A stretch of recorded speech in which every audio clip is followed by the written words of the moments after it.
May yumayaman ba talaga sa trading? Alam mo, rediretso na kita. Oo, meron. Isa na ba ako doon? Well, kung pera ang basehan, hindi ko alam kung ano ang basehan mo para masabing mayaman na ang isang tao. Pero sa sarili kong definition ng mayaman, the wealth that I accumulated in forex trading is a mix of experience, money, lifestyle, properties, investments, and most importantly, time. Nakakapag-travel ako. Nabibili ko yung mga gusto ko. Nakakapagnegosyo ako, nakakapagpundar ako, at patuloy na kumikita nang dahil sa forex trading. So ikaw, gusto mo rin bang matutong mag-forex trading at kumita ng halagang mas malaki siya kinikita mo ngayon?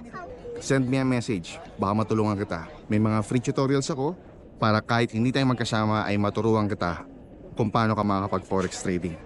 So paano? Papasyal muna ako.